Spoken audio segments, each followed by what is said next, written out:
আসসালামু আলাইকুম। আমি ইঞ্জিনিয়ার মোহাম্মদ জুবেল হোসাইন। আজকে আমি এই ভিডিওতে আপনাদেরকে দেখাবো ফেসিং ব্রিক এর প্রাথমিক ধারণা দেব। আসলে ফেসিং ব্রিক শুধুমাত্র আমরা বিল্ডিং এর সৌন্দর্য বৃদ্ধিকরণের জন্যই লাগিয়ে থাকি। ফেসিং ব্রিকটা আমরা একজন মানুষের সাথে তুলনা করতে পারি। একটা ফাঁকা জায়গাতে আমরা স্বপ্নের একটা বাড়ি বা একটা বিল্ডিং তৈরি করি, তেমন আমরা খালি গায়ে এটার সাথে তুলনা করলাম। সেন্ট্রাল করা আর এই বিল্ডিংটার ব্রিক ওয়ার্ক সমান। সেন্ট্রাল গায়ে যেমন আমরা সব জায়গায় যেতে পারবো না, তেমন বিল্ডিংটাও কিন্তু যখন ব্রিক ওয়ার্ক হয়ে যাবে তখনও কিন্তু সৌন্দর্য তেমন বৃদ্ধি পাবে না। কিন্তু যখন আমরা সারটা পরবো তখন আমাদের একটা সৌন্দর্য আসবে। যেমন একটা বিল্ডিং এ যখন টোটালি প্লাস্টার হয়ে যায় তখন সেই বিল্ডিংটাও কিন্তু দেখতে আরেকটু সৌন্দর্য বৃদ্ধি হয়।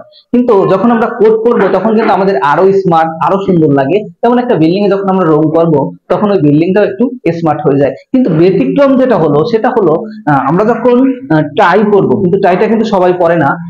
তেমনই একটা বিল্ডিং এর শৌখিন মানুষ ছাড়াও ফেসিং ব্রিক লাগানো হয় না, কারণ ফেসিং ব্রিক লাগানো এবং ফেসিং এর মূল্যটা একটু বেশি। এটা শুধুমাত্র শৌখিন মানুষগুলোই তাদের বিল্ডিং এর সৌন্দর্য বৃদ্ধি করানোর জন্য লাগায়। তো আমি ফেসিং ব্রিক সম্পর্কে একটু প্রাথমিক ধারণা দেব। আপনারা যদি নতুন হয়ে থাকেন অবশ্যই আমার চ্যানেলটা সাবস্ক্রাইব করে পাশে থাকবেন। আমি কনস্ট্রাকশন রিলেটেড গুরুত্বপূর্ণ ভিডিওগুলো আপলোড করে থাকি আমার চ্যানেলে। কথা না বাড়িয়ে ভিডিওটা শুরু করা যাক। তো আমার হাতে এখন দেখতে পাচ্ছেন রেড কালারের একটা ফেসিং ব্রিক, যেটার সাইজ হলো 8 ইঞ্চি, 2.5 ইঞ্চি প্রস্থ এবং থিকনেসটা আছে 16 মিলি। তো এই ইটটা কেনার সময় অবশ্যই আপনাদের একটু খেয়াল করতে হবে যে সেই বিষয়গুলো আমি দেখাবো।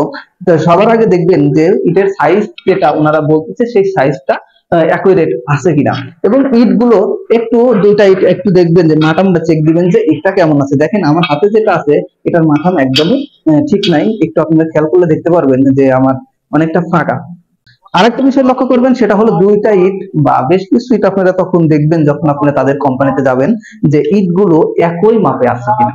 দেখা যায় অনেক সময় ফেসিং ব্রিকটা 2 মিলি একটা বড়, 3 মিলি একটা বড়, বা 3 মিলি একটা ছোট, এরকম বিভিন্ন সাইজের হয়ে থাকে বা কালারের ডিফারেন্স থাকে। দেখা যায় প্রত্যেক কার্টুনে 20 পিস করে ফেসিং ব্রিক থাকে। তো দেখা যায় যে আপনারা কিছু ফেসিং ব্রিক দেখবেন যে আসলে ওনাদের কালারের কোনো ডিফারেন্স আছে নাকি। আমার একটা কালারের ডিফারেন্স নাই। একটা বিষয় লক্ষ্য করবেন যে আপনাকে বলছে এটা 16 মিলি, যে প্রত্যেকটা থিকনেসই 16 মিলি আছে নাকি। দেখা যায় যে অনেক সময় 2 নম্বর ইট গুলোতে মিলিতে ঝামেলা থাকে, একটা 12 মিলি, একটা 16 মিলি, একটা 14 মিলি। আসলে এই ইট গুলো যখন লাগাতে যাবে মিস্ত্রি তখন সে তখন তার কাজের ফিনিশিং আনতে খুব হ্যাসেলের মধ্যে পড়বে। তাই তো আমি আরেকটা ইট দেখাবো, সেটা হচ্ছে আমার হাতে এখন আরেকটা ইট দেখতে পাচ্ছেন। এটার সাইজ একটু বড়, 9.5 ইঞ্চি, প্রস্থ আছে 3.5 ইঞ্চি এবং থিকনেস আছে 12 মিলি। তো প্রত্যেকটা ইট সেম। আপনারা দুইটা সাইজ দেখবেন, বেশ কয়টা ইট দুইটা করে ধরে সাইজ দেখবেন যে প্রত্যেকটা সাইজের সাথে মিল আছে কিনা, কোনোটা বড় কোনোটা ছোট আছে নাকি। এরকম ছোট বড় থাকলে আপনি কিনবেন না, কারণ যখন আপনাকে লাগাতে যাবে ফেসিং ব্রিকটা জয়েন্ট গুলো মিলবে না। কারণ এই ইটটা যদি 3 মিলি বড় হয় আর এই ইটটা যদি 3 মিলি ছোট হয়, দেখা যাবে যে এর উপরে যখন ইটটা বসবে তখন জয়েন্টটা 3 মিলি সরে আসবে আর এই জয়েন্টটা 3 মিলি সরে আসবে। দেখা যাবে যে জয়েন্ট গুলো মিলবে না, কারণ ফেসিং দিকের এই জয়েন্টটা কিন্তু একটা ইম্পর্টেন্ট জিনিস হয়ে দাঁড়ায়। যদি আপনি জয়েন্ট গুলো যদি একই মাপে না রাখেন তাহলে আপনার বিল্ডিং এর সৌন্দর্য সুন্দরভাবে ফুটে উঠবে না। ফেসিং দিকের প্রত্যেকটা কার্টুনে 20 পিস করে ফেসিং দিক থাকে।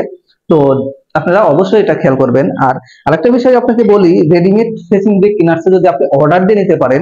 অর্ডার বলতে কি, আমাদের এটা কিন্তু একটা মাটির তৈরি, এটা পানি শোষণ করে। যদি আমাদের এই সামনের পাশটা দিয়ে পানি শোষণ করে তাহলে দেখা যাবে যে একটা সময় স্পট করে এই ফেসিং দিকে সৌন্দর্যটা থাকবে না। ওনারা হয়তো সিলিকন মারে, কিন্তু বোঝেন তো রেডিমেড জিনিস। আর যদি আপনি অর্ডার করে সিলিকন বা পলিশ করে নেন তাহলে ইটের গ্লেজটাই দিয়ে অন্যরকম। তাই অবশ্যই আপনি চেষ্টা করবেন ওনাদের সাথে কথা বলে আপনি নিজে আপনার যত পিস মাল লাগবে, আমি অবশ্যই ফেসিং ব্রিকের এস্টিমেটটাও করে দেখাবো যে আপনি নিজেই বের করতে পারবেন আসলে আপনার বিল্ডিং এর কতগুলো ফেসিং ব্রিক লাগবে। আবার ওই তুলনামূলক ভাবে আপনি অর্ডার করে দিবেন, পলিশ করে দিবেন, তাহলে ঝামেলা শেষ। কিন্তু এটা লাগালে দেখা যাবে কি, আপনাকে আবার লাগানোর পর কিউরিং শেষে এটাকে সুন্দর করে যখন রং করবে তখনই ওয়াশ করে আপনাকে সিলিকন মেরে দিতে হবে, তাহলে এইটা আর পানি শোষণ করবে না। অবশ্যই এই ভিডিওগুলো আমি ধাপে ধাপে আপনাদের জন্য নিয়ে আসবো। ফেসিং ব্রিক কিভাবে লাগাবেন, ফেসিং ব্রিকে কতটুকু মশলা লাগবে, সকল বিষয় কিন্তু এই ভিডিওগুলো পার্ট টু পার্ট হয়ে আপনাদের মাঝে আসবে। আজকে শুধুমাত্র আপনাদের প্রাথমিক একটা ধারণা দিলাম। ফেসিং ব্রিক কেনার আগে আপনারা অবশ্যই এই বিষয়গুলো খেয়াল করবেন।